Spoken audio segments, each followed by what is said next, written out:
panjatkan kejunjungan Nabi Muhammad SAW dan beserta para sahabatnya dan umatnya hingga akhir zaman nanti. Amin ya rabbal alamin. Yang terhormat Bapak Kepala Sekolah Bapak Ajum SPD dan yang terhormat Bapak Ilham selaku Ketua Komunitas Guru Pembelajar, dan yang saya banggakan Bapak Ibu Guru dari Ciomas 8, SD Sukamakmur, Ciomas 4 dan Ciomas 3 ya Ibu. Terima kasih sudah atas kehadirannya, dan terima kasih kepada Bapak Ajum atas supportnya kepada saya. Di sini saya menjelaskan sedikit, ini merupakan bentuk aksi nyata yang saya lakukan karena kebetulan saya sedang menjalankan pendidikan guru penggerak, di mana alhamdulillah saya sudah menyelesaikan modul 1. Ini baru modul 1 Bapak Ibu, baru modul 1 yang dimana modul 1 ini terdiri dari 4 bab. Nah, di 4 bab ini kebetulan saya harus melaksanakan aksi nyata dalam bentuk presentasi seperti ini. Jadi presentasi ini babnya itu berjudul budaya positif. Jadi bagaimana kita sebagai pendidik itu menerapkan budaya positif di sekolah yang nantinya mempengaruhi peserta didik kita, berdampak baik pada peserta didik kita gitu. Dan tentunya memajukan sekolah juga seperti itu. Dan izin Bapak Ibu, proses saya presentasi ini divideokan di belakang ya, dan saya membutuhkan durasi kurang lebih 1 jam karena untuk kebutuhan laporan juga gitu. Nah, di sini juga saya kehadiran guru penggerak dari SD Sukamakmur, Pak Adit gitu. Mungkin beliau sudah berpengalaman gitu ya, di mana banyak sekali tugas-tugas yang harus diselesaikan, seperti itu salah satunya ini gitu. Dan mohon doanya juga Bapak Ibu, semoga saya bisa menjalankan dan menyelesaikan tugas-tugas sampai November nanti begitu, kurang lebih 9 bulan. Oke, baik Bapak Ibu, kita lanjutkan saja ke pembahasan topik kita hari ini, yaitu tentang budaya positif gitu. Apa sih budaya positif itu gitu ya? Oke, baik, kita akan mulai dulu ke Nah, baik, ini adalah yang akan kita bahas hari ini, di mana ada 8 poin. Yang pertama adalah perubahan paradigma belajar. Nah, jadi sebelumnya kita akan menyamakan dulu nih persepsi dan menyamakan pemikiran bahwa pembelajaran kita ini prosesnya berubah gitu. Seperti apa nanti akan saya sampaikan. Kemudian seperti apa disiplin positif itu, dan kemudian nilai-nilai kebijakan, kebutuhan dasar manusia, motivasi perilaku manusia, posisi kontrol guru, keyakinan kelas, dan segitiga restitusi. Bapak Ibu sharing aja gitu. Saya mempelajari modul ini kurang lebih selama 2 minggu, yang dimana materinya itu sangat banyak begitu ya, sangat banyak. Ada yang namun saya harus memberikan aksi nyata yang durasinya itu 1 jam, mudah-mudahan cukup gitu dan tersampaikan dengan baik. Ada. Nah, baik, kita mulai ke pembelajaran dengan paradigma baru. Kita sepakati bahwa pembelajaran dengan paradigma baru ini dirancang berdasarkan prinsip pembelajaran yang terdiferensiasi, sehingga setiap siswa belajar sesuai dengan kebutuhan dari tahap perkembangannya. Untuk apa? Tentunya untuk mewujudkan profil pelajar Pancasila. Karena setelah kita gembur-gembur, setelah Kemendikbudristek itu menggembur-gemburkan kurikulum merdeka itu, bahwa peserta didik itu nantinya akan harus memiliki dimensi-dimensi profil pelajar Pancasila ini.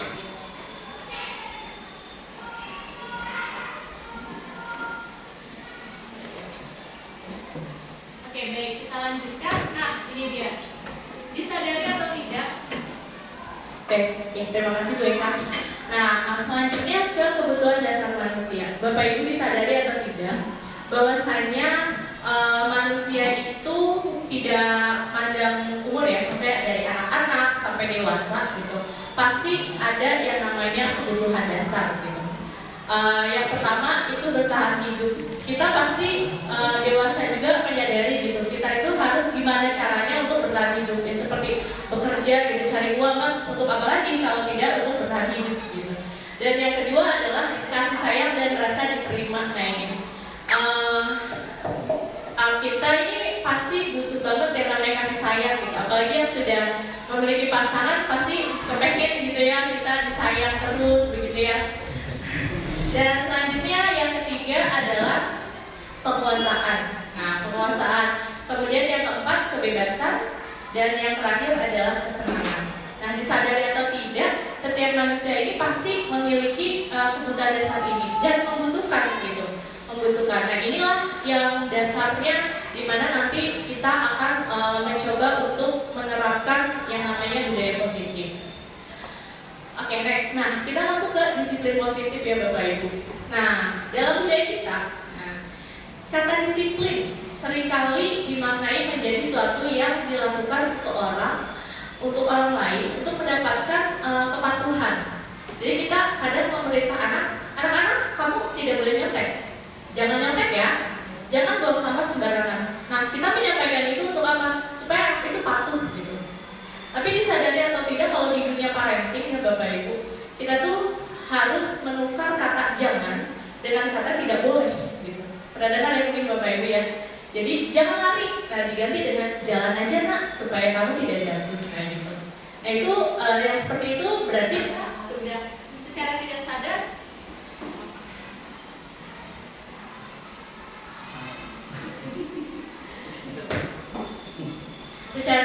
kita sudah menerapkan budaya positif sebenarnya begitu. Nah kita cenderung menghubungkan kata disiplin dengan ketidaknyamanan. Jadi kalau misalkan kita udah memerintah ke anak kamu jangan buang sampah sembarangan. Kayak anak-anak tuh kayak takut gitu loh. Oh iya berarti jangan buang nanti bulan marah gitu misalnya. Jadi muncul ketakutan. Nah sebagai pendidik tujuan kita adalah menciptakan anak-anak yang memiliki disiplin diri sehingga mereka bisa berperilaku dengan mengacu pada nilai-nilai kebijakan universal. Nah, disiplin positiflah merupakan salah satu cara penerapan disiplin yang bertujuan untuk menumbuhkan kesadaran serta memberdayakan anak untuk melakukan sesuatu tanpa sorotan, ancaman maupun hukuman. Nah, disadari atau tidak ya, lagi-lagi Bapak Ibu kita sering sekali kalau misalkan anak di kelas gitu, mungkin saya juga masih pernah gitu ya mengancam anak jangan berisik. Nanti kalau misalkan berisik, ibu pulangnya, maksudnya kalian nanti pulangnya terlambat gitu. Padahal tetap pulangin juga gitu. Anak-anak jangan nyontek, nanti kalau nyontek kamu gak boleh pulang. Padahal dipulangin juga ujung-ujungnya gitu. Itu kan mengancam gitu ya. Nah makanya digaungkanlah di guru penggerak ini yang namanya disiplin positif gitu, dimana kita cari pendekatan yang tidak mengancam siswa gitu, membuat siswa itu tidak takut gitu dengan kesalahan-kesalahan yang dia perbuat. Oke, selanjutnya motivasi perilaku manusia. Nah, dalam hidup kita itu kita itu pasti punya motivasi gitu. Motivasi kita tuh salah satunya ini. Motivasi merupakan dorongan yang timbul pada diri seseorang secara sadar atau tidak sadar untuk melakukan suatu tindakan dengan tujuan tertentu. Nah, contohnya, pasti kita tanpa disadari pernah melakukan ini. Menghindari ketidaknyamanan dan hukuman. Misalkan, ada murid melakukan disiplin diri karena takut dihukum. Ini merupakan motivasi ekstrinsik yang datang dari luar. Kayak misalkan, kita takut datang ke sekolah terlambat gitu, karena takut dimarahin atasan gitu. Nah, itu motivasinya datang secara ekstrinsik gitu, dari luar gitu. Selanjutnya, mendapatkan imbalan atau penghargaan dari orang lain. Murid melakukan disiplin diri karena ia ingin mendapatkan imbalan. Ini merupakan motivasi intrinsik juga. Yang dimana misalkan Bapak Ibu guru mungkin memberikan reward gitu. Ayo yang dapat nilai 100 dapat bintang. Nah itu secara tidak langsung memberikan efek yang buruk kepada anak yang tidak mendapat bintang gitu. Jadi ada rasa iri gitu pada anak-anak yang aku kok gak dapat bintang gitu ya gitu. Atau kita juga gitu sebagai orang dewasa pengen tercapai ini supaya kita dapat sesuatu yang apa gitu misalkan. Nah yang terakhir ini adalah menghargai nilai-nilai kebajikan diri sendiri. Contohnya murid melakukan disiplin diri karena sadar akan nilai kebajikan dirinya ini merupakan motivasi intrinsik. Jadi kesadaran dari diri yang muncul dari diri kita sendiri seperti itu. Nah, ini dia konsep disiplin dengan identitas gagal. Jadi kita ini pasti pernah yang namanya memberikan hukuman kepada peserta didik. Seperti, hukuman ini tanpa disadari akan memberikan efek yang tidak baik pada peserta didik seperti itu. Contohnya menyakiti hati siswa, kemudian tidak nyaman, murid takut, kemudian memaksa murid menyembunyikan kesalahannya. Jadi kadang ada murid yang suka berbohong gitu, demi dia tuh tidak dimarahi oleh gurunya. Dan yang terakhir, murid menjadi rendah diri seperti itu. Nah, selanjutnya penghargaan. Nah, sebenarnya penghargaan ini juga tidak efektif karena merusak hubungan. Jadi sifat iri yang tadi saya jelaskan. Nah, selanjutnya mematikan kreativitas, menghukum dengan sistem ranking. Nah, jadi kalau misalkan sebenarnya mulai di kurikulum 2013 bahwa setiap rapot itu sebenarnya sudah ada tidak ada yang namanya lagi peringkat dan nilai gitu ya.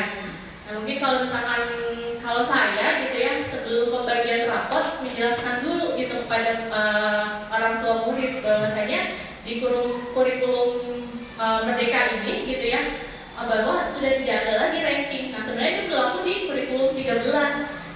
Jadi karena kita penilaiannya tidak melulu soal nilai kan, kita nilai juga prosesnya, sikap dia gitu. Terkadang kita juga anak-anak yang sopan belum tentu pintar, tapi anak-anak yang pintar juga belum tentu anaknya sopan gitu kan ya.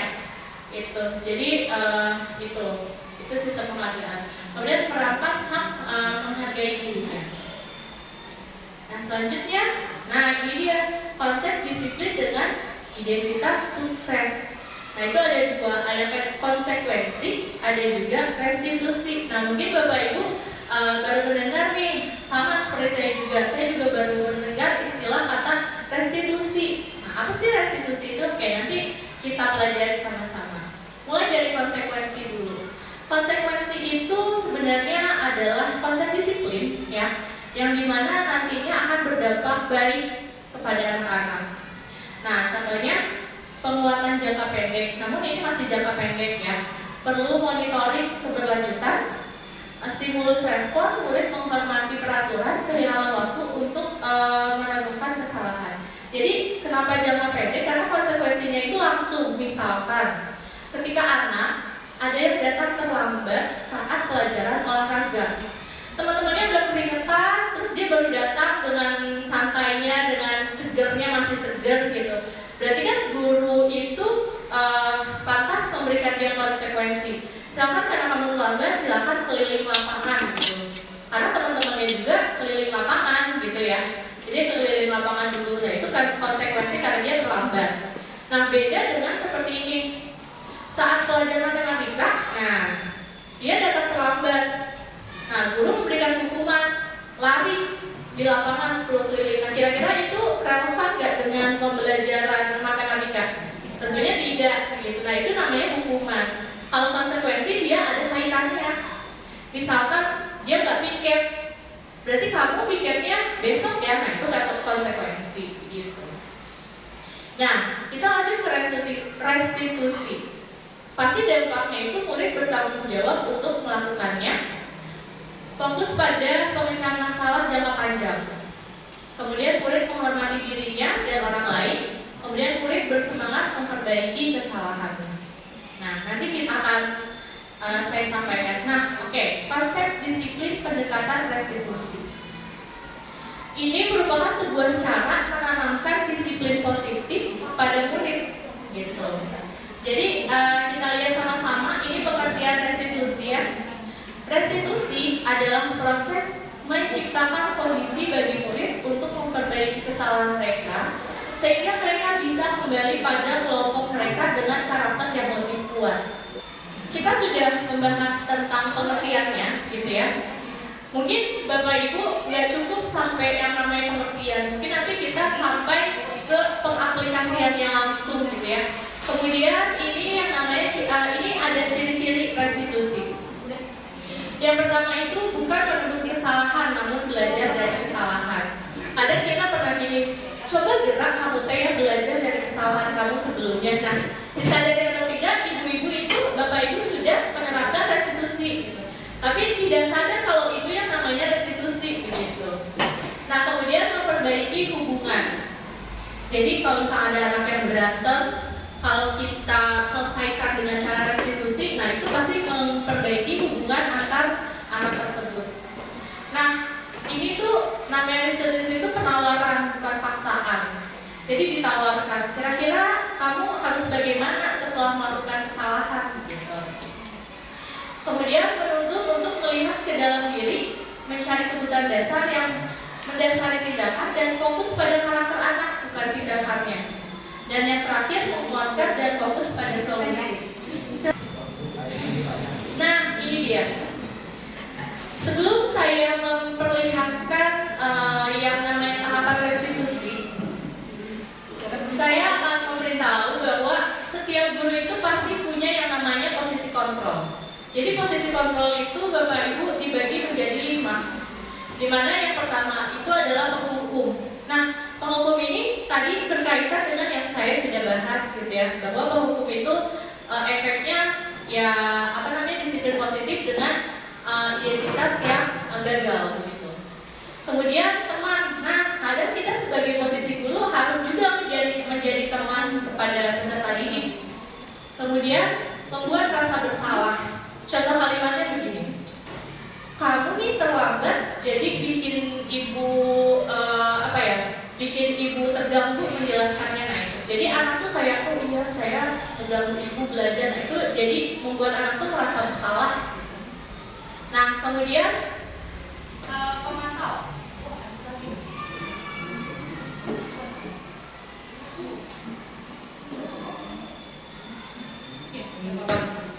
Cek. Kemudian pemantau. Nah, ini pemantau ini seperti kalau kamu melakukan kesalahan ini lihatin ya sama ibu. Nah, itu pemantau. Nah, kemudian kalau manajer, nah ini adalah tingkatan yang sebenarnya posisi kontrol yang paling tinggi gitu. Dimana kalau misalkan seorang guru punya posisi kontrol sebagai manajer, oh itu berarti tandanya dia pasti melaksanakan budaya positif restitusi itu. Oke, nah ini dia contoh penerapan 5 posisi kontrol. Ada kasus gitu ya. Kasusnya itu adalah siswa tidak menggunakan atribut lengkap saat upacara bendera. Nah ini pasti sering sekali ya Bapak Ibu menghadapi permasalahan seperti ini ya. Udah dikasih tahu minggu depannya gitu lagi. Nah kira-kira sebenarnya kita sudah tepat belum cara penanganannya? Nah ketika posisi kontrol kita sebagai penghukum gitu, pasti kalimatnya gini, patuhi aturan lalu berdiri di depan barisan. Jadi dia harus berdiri di depan barisan. Udah mah gak lengkap gitu kan bikin dia malu ya pasti ya. Jadi dia malu, dia dihukum. Setelah upacara suruh baris lagi. Nah itu penghukum gitu. Nah selanjutnya membuat rasa bersalah. Contohnya begini, berapa kali bu guru harus memberitahu kamu, ibu kecewa sama kamu. Nah gitu, oh anak teh jadi, oh iya saya teh ngebuat ibu teh kecewa ya gitu, gara-gara saya teh tidak tidak menggunakan atribut lengkap gitu. Selanjutnya itu kita sebagai teman, ayo yang tertib buat bu guru bangga, kali ini tidak apa-apa kamu salah, tapi lain kali jangan ya nak gitu. Tapi kadang ini pun jadi mengentengkan anak gitu, ibu mah gak marah ini gitu. Jadinya ya udah kalau besok melakukan lagi tidak apa-apa, ibu guru tidak akan marah atau bapak ibu guru tidak akan marah di situ. Selanjutnya pemantau. Kamu sudah melanggar, jika terus begini kamu tahu kan konsekuensinya apa? Nah gitu. Ini sama aja sih sebenarnya seperti kayak mengancam gitu ya. Nah tapi udah ya. Selanjutnya manajer. Nah kalau manajer ini si anak tuh seperti dibuat pertanyaan atau pilihan gitu, seperti apa kamu tahu kesalahanmu? Nah jadi ditanya dulu, kamu tahu gak kesalahan ibu apa? Kamu tahu gak kita tuh apa ya namanya, jadi anak tuh ditanya dulu gitu. Kemudian kira-kira bagaimana kamu akan memperbaiki kesalahan ini? Nah, jadi anak dibuat pilihan, kira-kira gimana? Kalau misalkan kamu tidak memakai atribut, harusnya bagaimana? Oh Bu, harusnya saya menggunakan atribut, atribut yang lengkap. Nah, kenapa kamu tidak membawa atribut begitu? Ya, oke. Nah, setelah itu nanti barulah di posisi manajer ini anak tuh ditanya gitu. Jadi kamu maunya gimana? Jadi kamu sebaiknya bagaimana? Kamu salah atau tidak? Gitu. Nah, ini keyakinan kelas ini ada kaitannya dengan restitusi nanti yang akan saya paparkan. Nah, Bapak Ibu pasti pernah membuat yang namanya peraturan kelas. Nah, tapi sebenarnya yang sekarang ini digaungkan itu namanya keyakinan kelas, bukan peraturan kelas. Kenapa keyakinan kelas bukan peraturan kelas? Nah, mungkin kita bisa lihat contoh di sini. Bapak Ibu, mengapa kita memiliki peraturan tentang penggunaan helm pada saat mengendarai kendaraan roda 2 atau motor? Coba Bapak Ibu mungkin bisa jawab. Kenapa kita harus pakai helm ketika berkendara? Pasti keselamatan kan? Nah itu. Kalau misalkan kita tidak pakai helm gitu, amit-amit gitu ya, kita terjadi kecelakaan ya, amit-amit yang sering terjadi kan, terbentur kepalanya, begitu kan ya. Nah, jadi kita harus yakin kalau kita pakai helm pasti kita selamat ketika berkendara. Nah itu yang namanya keyakinan. Jadi munculnya di dalam kita sendiri gitu. Ketika anak-anak sudah punya keyakinan kalau kelas bersih itu kita akan nyaman di dalam kelas. Kalau misalkan kita kalau kita melaksanakan piket, anak-anak yakin gitu kalau kelas itu akan bersih, akan nyaman begitu. Kalau misalkan kita menggunakan atribut lengkap gitu, pasti kan artinya kita sudah menjadi siswa yang disiplin gitu, terlihatnya rapi gitu. Jadi anak tuh harus punya keyakinan seperti itu. Nah, contoh lagi, mengapa kita memiliki peraturan tentang penggunaan masker dan mencuci tangan setiap saat? Karena supaya terhindar dari penyakit dong pasti ya kan? Nah itu.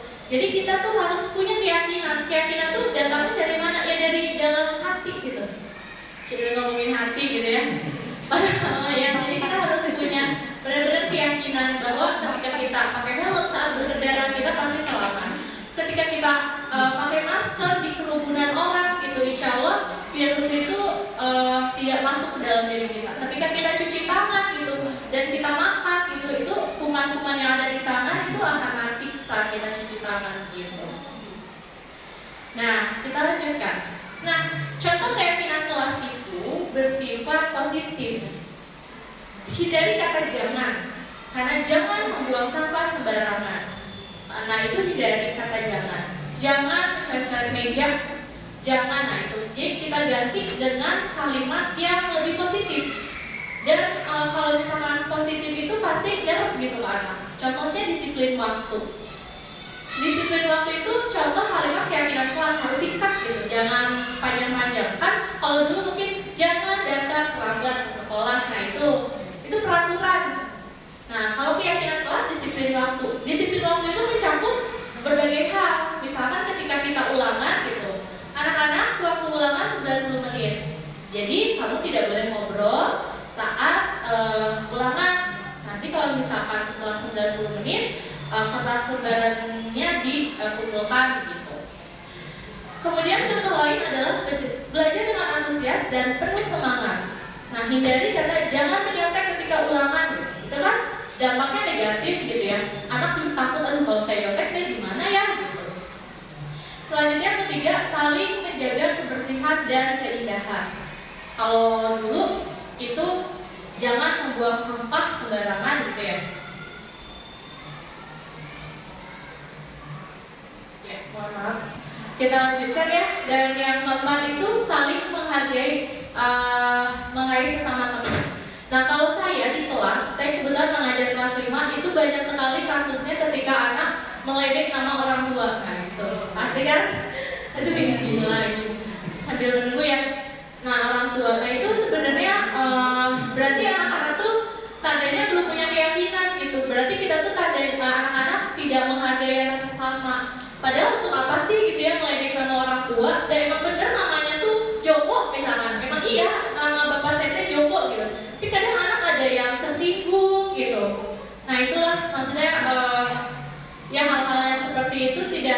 kita sadari ya itu gitu benar gitu. Dan contoh lainnya menerapkan 5S. Waduh, ini kayaknya sebenarnya ada gangguan sedikit ya. Nah ini hanya contoh ya. Mungkin ada lagi misalkan berbicara jujur gitu, tidak berbicara kasar ketika di dalam kelas seperti itu. Nah ini dia, kita masuk ke tahapan segitiga restitusi. Tadi kita sudah menjelaskan pengertian dan ciri-ciri restitusi. Selanjutnya saya akan memberikan penjelasan bahwa dalam penyelesaian masalah dengan restitusi ini ada 3 tahapan yang harus kita lakukan gitu. Suatu proses dialog yang dijalankan oleh guru agar dapat menghasilkan murid yang mandiri dan bertanggung jawab.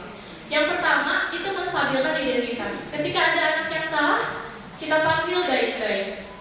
Ya, menstabilkan identitas itu berdasarkan prinsip membuat kesalahan adalah bagian dari proses pembelajaran.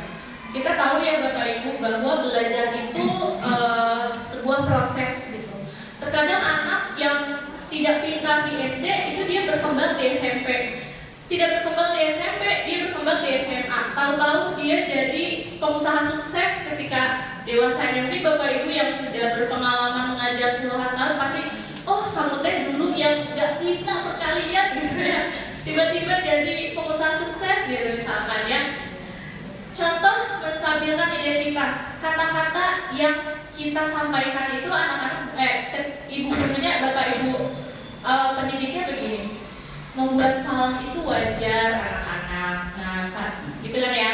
Terus tidak ada manusia yang sempurna. Pasti semua orang itu melakukan kesalahan, termasuk ibu. Nah itu kita itu berarti sudah menjalankan tahap pertama menstabilkan identitas. Jadi jangan tiba-tiba anak teh buang sampah sembarangan. Kamu yang buang sampah sembarangan. Nah, belum apa-apa udah menghukum gitu ya. Kalau misalkan segitiga restitusi dipanggil dulu. Nah, kamu tidak ada manusia yang sempurna. Semua orang pasti pernah buang sampah sembarangan, termasuk ibu juga. Dulu waktu kecil pernah buang sampah sembarangan. Nah itu namanya menstabilkan identitas. Iya gitu. Kemudian kamu sedang berhak merasa begini. Kamu berhak kok melakukan kesalahan, tidak apa-apa gitu. Selanjutnya validasi tindakan salah. Berdasarkan prinsip setiap perilaku berupaya memenuhi suatu kebutuhan tertentu. Nah contohnya percakapannya seperti ini. Kamu pasti punya alasan kan kenapa kamu melakukan itu. Misalkan dia buang sampah sembarangan. Iya bu, aku tuh buru-buru, gak kelihatan tempat sampah di mana, jadi aku buang sampah sembarangan. Pasti dia tuh punya alasan. Kalau misalkan menyontek, pasti kamu punya alasan. Kenapa kamu nyontek saat ulangan? Oh iya bu, aku gak belajar, aku ketiduran, misalkan gitu. Jadi kita tanya alasannya, jangan ujuk-ujuk kamu yang nyonteknya, sana kamu keluar, robek ulangannya. Nah itu langsung anaknya ngedown gitu ya. Gitu. Kemudian kamu patut bangga karena telah melindungi sesuatu yang penting buat kamu. Kemudian kamu melakukannya karena mempertahankan sesuatu yang penting bagimu gitu. Nah, yang terakhir adalah menanyakan keyakinan. Nah, keyakinan ini berkaitan dengan keyakinan kelas yang sudah kita bahas tadi dan sudah kita buat tadi misalkan.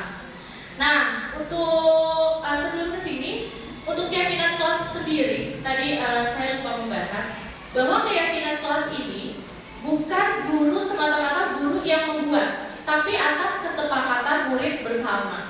Syukur-syukur ketika kita ada rapat guru misalkan, kita buat dulu nih kira-kira keyakinan kelas antar guru nih, antar guru kira-kira kalimatnya apa ya yang bagus gitu, yang kira-kira dicerna sama anak tuh mudah gitu. Nah setelah itu baru kita sampaikan ke anak-anak. Nah, mungkin tahapan ini bisa dilakukan ketika tahun ajaran nanti, kan kita pasti punya murid baru nih. Nah anak-anak pada saat MPLS ya, nah kita bisa nih membuat keyakinan kelas. Sebelum nanti kita belajar gitu, anak-anak kita buat yuk yang namanya keyakinan kelas. Apa sih keyakinan kelas itu? Nah keyakinan kelas itu adalah keyakinan yang harus kita sepakati bersama gitu, yang harus kita yakinkan bersama gitu. Kalau kelas 1 mungkin dia nggak tahu gitu ya sediakan contoh-contoh kalimatnya itu apa, baru anak-anak pilih. Seperti tadi kan ada 5 contoh, nah kira-kira anak-anak dari 5 contoh ini, kira-kira yang mana ya yang cocok untuk keyakinan kelas kita? Nah, mungkin anak ada yang itu Bu, yang nomor 1 disiplin waktu. Oh iya, kalau disiplin waktu itu seperti apa ya anak-anak? Mungkin dengan begitu kan anak-anak tuh jadi terpacu gitu. Kalau sama-sama sudah diyakinkan kan enak gitu, berarti oh kita tuh nyampe gitu, nempel ya anak-anak. Nah, ini sama dengan menanyakan keyakinan. Ini adalah tahap terakhir dari tahapan restitusi.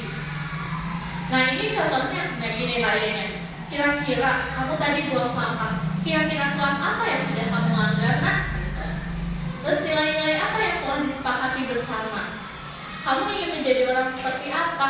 Atau seperti apa gambaran sebuah kelas yang ideal menurut kamu? Itu dia.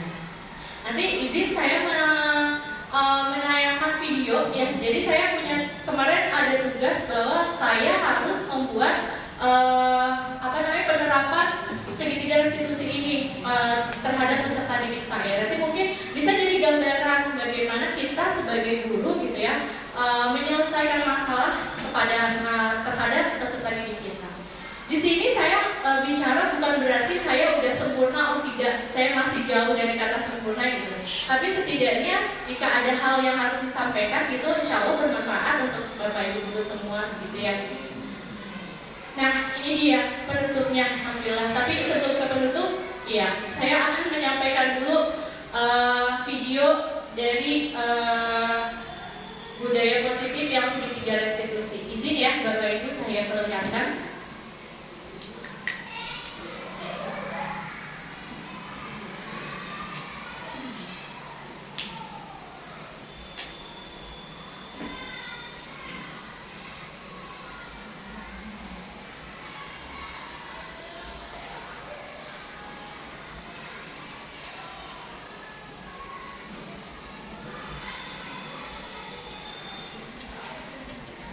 Mungkin nanti di sesi akhir ketika ada pertanyaan gitu ya atau yang kurang jelas silahkan boleh ditanyakan.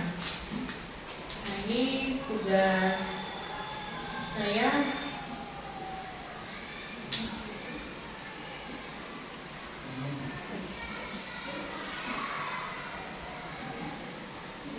Ini soalnya harus diinin dulu ya.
Jadi kurang lebih mungkin dibilang sempurna tidak, masih jauh dari sempurna begitu ya.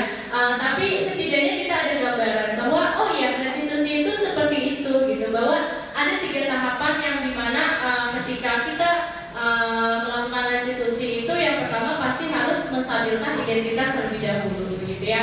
Kita ini jadi jangan merasa anak tuh berbuat kesalahan gitu. Jadi kita tuh harus baik-baik dulu. Iya, pasti semua orang tuh punya kesalahan kok gitu ya.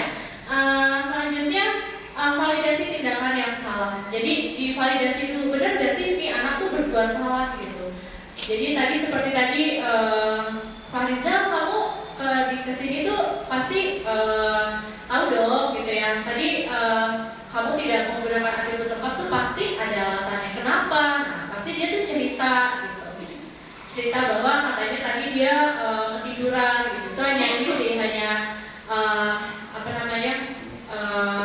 contoh gitu ya. Kemudian menanyakan keyakinan. Tadi ada kata-kata yang kita kamu tahu kan kamu sudah melanggar keyakinan kelas apa gitu kan. Oh iya Bu, di kelas tuh ada keyakinan seperti ini, saya sudah melanggar. Oke, Bapak Ibu, jadi alhamdulillah gitu ya, materi kita hari ini sudah selesai. Dan sebagai penutup bahwa dalam penerapan program disiplin positif ini, hendaknya guru memiliki standar kepribadian profesional dan sosial yang baik, di mana guru mampu merefleksi dirinya sebagai AMO atau manajer. Nah tadi dari dari 5 kontrol tadi gitu ya, bahwa kita itu sebenarnya lebih baik guru itu punya posisi kontrol manajer gitu. Karena apa? Untuk menuntun si murid-murid menjadi insan yang mandiri, merdeka, dan bertanggung jawab. Dan tentunya sesuai dengan profil pelajar Pancasila gitu ya, yang digaungkan di kurikulum merdeka. Nah, ini merupakan standar nasional pendidikan gitu. Oke, sebagai penutup, semoga sesi belajar kita hari ini membawakan manfaat gitu ya Bapak Ibu. Karena ilmu itu nggak berat kok dibawanya gitu. Kita kalau bawa kursi berat gitu ya. Jadi kalau misalkan saya punya ilmu, ya kenapa tidak untuk disampaikan gitu kan. Ini namanya juga aksi nyata gitu ya. Kalau misalkan hanya disimpan bukan aksi nyata. Oke, membawa manfaat sehingga kita dapat mewujudkan profil pelajar Pancasila itu kembali. Salah Merdeka Belajar, bergerak, tergerak. Ada yang akan bertanya gitu, dipersilakan. Saya kembalikan lagi ke moderator. Oke, baik Pak. Setelah melihat apa yang sudah dikatakan Silan, memang banyak sekali di antara kita atau guru-guru itu berarti setelah melihat dari apa yang dipaparkan Bu Ulan itu banyak sekali kata-kata yang harusnya tidak boleh diucapkan atau dikatakan. Nah sekarang banyak sekali guru-guru itu seperti memberikan hukuman itu membuat anak itu menjadi takut ya. Nah seperti kita mau membuat karakter anak itu seperti apa, tetapi ternyata misalnya guru itu datang itu tidak menyenangkan kepada murid. Seperti misalnya datang-datang sikapnya melotot, jamedut gitu ya. Anak itu tidak akan senang, pasti akan tanya-tanya gitu. Kenapa ibu guru maksudnya tidak seperti senyum, ramah, menyenangkan gitu. Bagaimana sikap guru seperti itu berarti tidak diperbolehkan atau diperlihatkan kepada muridnya. Terima kasih. Ya, satu lagi ada lagi yaitu berarti dengan adanya penjelasan itu guru itu tidak boleh menghukum gitu ya, tetapi boleh memberikan nasihat. Ya, terima kasih. Terima kasih Pak atas pertanyaannya ya. Jadi tadi mungkin kita tidak boleh menghukum gitu ya. Sebenarnya kita hindari, bukan jangan, tapi kita hindari sebisa mungkin sebagai seorang guru kita tidak boleh menjadi penghukum. Karena kan sebenarnya disadari atau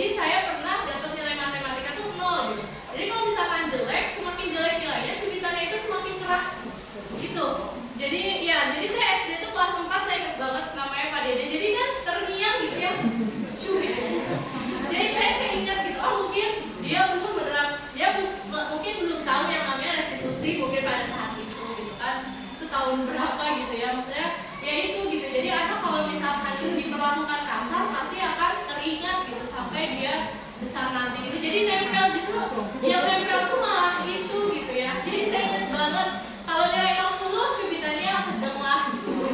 Kalau 40 agak kenceng, saya 0 Bapak Ibu bayangin. 0 tuh aduh. Dan boro-boro dulu mah gitu ngadu ke orang tua gitu, malah malu gitu ya kalau ngadu ke orang tua. Kalau sekarang kan kalau dicubit tuh apa-apa ya lapor gitu kan ya. Jadi ya mudah-mudahan sebagai guru memang belum saya pribadi gitu belum sempurna gitu. Saya mempelajari ini juga kan sedikit-sedikit memperbaiki gitu. Yang tadi yang menghukum mungkin bisa sedikit dikurangi ke penghargaan dulu. Kalau sudah penghargaan kita pindah dulu ke tadi yang berdampak sukses gitu ya, ke ini dulu. Nah, ke konsekuensi dulu gitu. Nah, setelah konsekuensi diterapkan di kelas, pelan-pelan kita melakukan restitusi. Ya ini sambil belajar bareng-bareng lah kita. Mungkin Bapak Ibu di sini mungkin baru dengar oh restitusi itu seperti itu. Mungkin pernah mendengar tapi nggak tahu sebenarnya restitusi itu apa gitu. Kalau saya jujur ini istilah baru sih yang saya pelajari. Oh ternyata restitusi itu adalah bagaimana menerapkan disiplin positif kepada peserta didik gitu supaya apa pastinya berdampak baik untuk anak-anak. Dan prosesnya itu panjang karena kan belajar itu berproses gitu ya. Jadi nggak mesti kita harus langsung melakukannya gitu, nggak mesti. Jadi harusnya pelan-pelan. Kita juga sebagai guru ya belajar gitu. Anak belajar, kita belajar gitu. Mungkin Bapak Ibu ada yang mau bertanya tidak? Kira-kira ada yang kurang atau ada yang perlu diluruskan seperti itu. Oke, Pak Adit, aduh saya deg-degan. Dalam penerapan budaya positif ini, apa kendala atau tantangan ibu dalam? Baik. Oke, mungkin Pak Adit nanti boleh sharing ya Pak Adit ketika nanti kan sudah belajar ini ya, nanti mungkin bisa sharing bagaimana penerapan budaya positif di sekolah Pak Adit, khususnya di Sukamakmur ya. Kalau saya pribadi ya Pak Adit, untuk tantangannya sendiri pasti aku gitu kepada anakku. Jadi kalau misalkan ajak anak ngobrol tuh masih untuk khususnya penerapan restitusi ini seperti tadi yang saya buat itu kayak masih kaku gitu. Apalagi ya kira-kira saya salah dari yang ngomong kayak gini. Takutnya ada kata-kata yang yang salah gitu, yang tidak berkenan untuk anak gitu. Dan tentunya hambatan-hambatan itu sih kita saya perbaiki sama-sama saya perbaiki gitu supaya ya anak-anak lebih baik lagi. Dan yang kendalanya adalah masih sulit menyadarkan anak tentang keyakinan kelas. Ketika kita udah buat gitu keyakinan kelas, anak-anak belum tentu semuanya menaati keyakinan kelas itu, meyakini keyakinan kelas itu. Gimana Pak Adit boleh sharing tentang boleh sharing mungkin di depan ya Pak Adit ya. Boleh ya Bapak Ibu ya Pak Adit sharingnya karena beliau ini kan sudah lulus gitu, baru lulus guru penggerak angkatan 9 gitu ya. Masya Allah pendidikannya 9 bulan gitu ya, 9 bulan itu ngebul ya Mas. Ya Pak Adit gimana boleh dong sharing yuk. Gimana khususnya tentang budaya positif ini ya Pak Adit, khususnya di kelas atau di sekolah. Boleh di depan.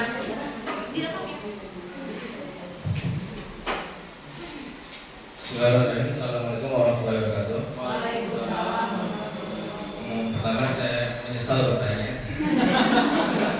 Akhirnya juga mohon maaf, izin Pak sedikit sharing berbagi. Memang betul yang telah disampaikan oleh Bu Bulan ya, hampir detail sekali apa yang disampaikan.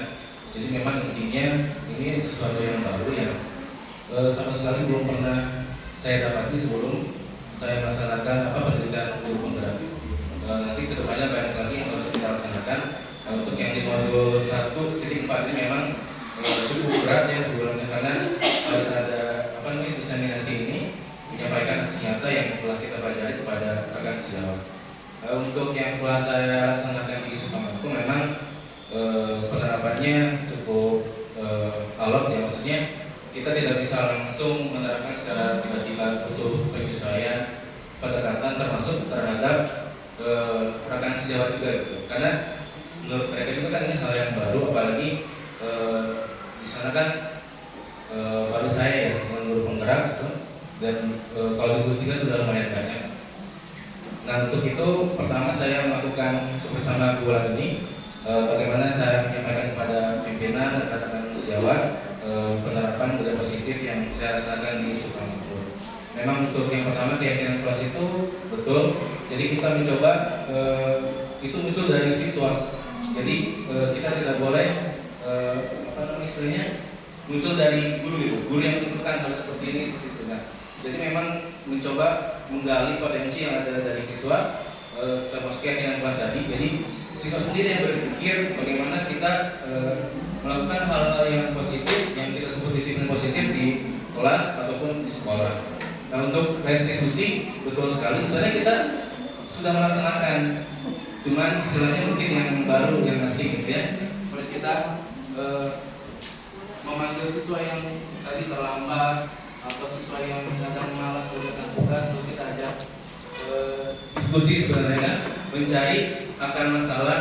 Tapi sebagai guru kita tidak boleh menjudge gitu ya, menyalahkan anak, menghukum, tapi justru solusinya itu datang dari siswa sendiri gitu. Seperti tadi ya, kita cari dulu validasi masalah itu ya, kenapa bisa datang terlambat, karena ternyata kan di balik kehidupan siswa itu macam-macam ya.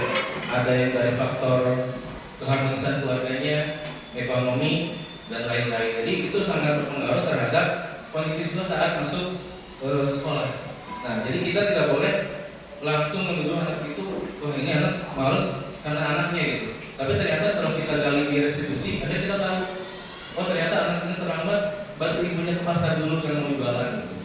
Nah, akhirnya kita ada kebijaksanaan gitu, memahami bagaimana kondisi anak tersebut. Dan itu sebenarnya pentingnya restitusi itu seperti itu.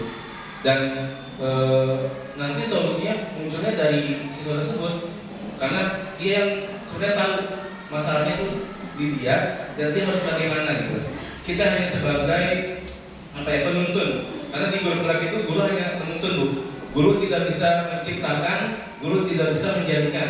Jadi kita ingin anak pintar itu tidak bisa seorang guru menjadikan anak itu pintar, tapi kita hanya menuntun anak itu supaya pintar, bahagia, selamat dalam hidupnya. Nah itu sebenarnya inti dari pendidikan guru penggerak. Jadi kita sebagai guru hanya sebagai penuntun, ya sebagai among manajer, dan tidak boleh kita istilahnya memaksakan kehendak kita gitu. Si anak harus seperti ini sesuai dengan keinginan kita, tidak boleh. Justru kita harus belajar menggali potensi setiap anak gitu. Nah nanti setelah ini ada modul 2 yang akan lebih mengembangkan lagi potensi-potensi anak. Nah dari segitiga restitusi ini saya terapkan di Sukamakmur. Memang kalau dikatakan sudah berhasil juga belum ya, karena terus berkembang, mencoba berulang-ulang. Karena kalau sekali jalan atau sekali coba itu sulit gitu. Apalagi untuk anak sekolah dasar ya, yang kadang untuk mengeluarkan unek-unek berbicara itu masih segan gitu. Beda dengan anak usia SMP atau SMA ya, yang lebih makanya kita harus jadikan teman gitu. Bahasanya tidak kaku gitu. Jadi memang kadang salah gunakan juga saking akrabnya gitu ya. Kadang tidak dicubit sama murid gitu. Padahal istilahnya kita hanya untuk supaya tidak ada gap gitu. Jadi anak itu merasa nyaman cerita ngalir gitu. Nah itu yang memang harus diterapkan, dan memang saya sendiri merasa kesulitan di situ. Jadi harus terus belajar. Mungkin itu bulan sedikit dari saya. Terima kasih. Assalamualaikum warahmatullahi wabarakatuh. Berbagi pengalaman baik ya terhadap apa yang sudah diterapkan di SD Sukamakmur gitu. Mungkin nanti setelah ini kita bisa sama-sama belajar dan sedikit-sedikit memperbaiki atau menerapkan segitiga restitusi. Oke, baik. Ada lagi yang mau menambahkan atau ditanyakan mungkin? Oke, jika tidak ada, saya kembalikan lagi ke moderator. Terima kasih.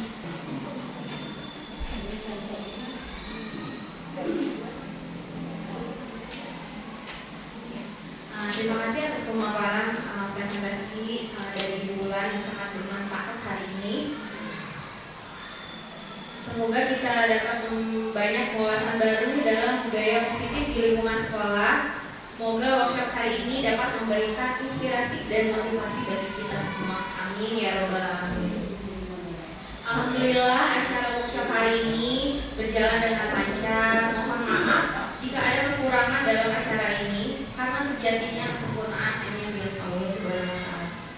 Semoga ilmu yang kita dapat bermanfaat bagi kita ya dan dapat diterapkan dalam kehidupan sehari-hari. Amin.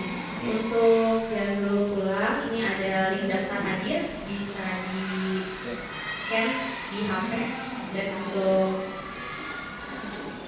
daftar hadir dan sertifikat. Mangga boleh di Ya, mungkin Bapak Ibu yang hadir di sini nanti insya Allah kami akan buatkan sertifikat gitu ya yang dikeluarkan oleh komunitas guru pembelajar. Nanti silahkan di scan atau di search ya di bit.ly/budaya positif SDNC8 SDNC8. Nanti kalau tidak ada halangan insya Allah sebelum akhir bulan sudah dikirimkan ke email masing-masing ya, atau nanti mungkin bisa dikirimkan ke Jabrik nomor-nomornya. Jadi ini juga insya Allah bisa dilengkapi, bisa dimasukkan ke PMM dengan NHK-nya yang pembelajar Kobel ya, Kobel belajar. Oke, tadi saya lupa menutup. Saya lupa menutup ya. Terima kasih Bapak Ibu yang sudah menyempatkan hadir ke sini, sudah meluangkan waktunya gitu. Insya Allah waktu yang dipakai tidak sia-sia gitu ya, karena kita berbagi praktik baik, ada ilmu yang disampaikan gitu ya. Dan saya mohon maaf jika saya pribadi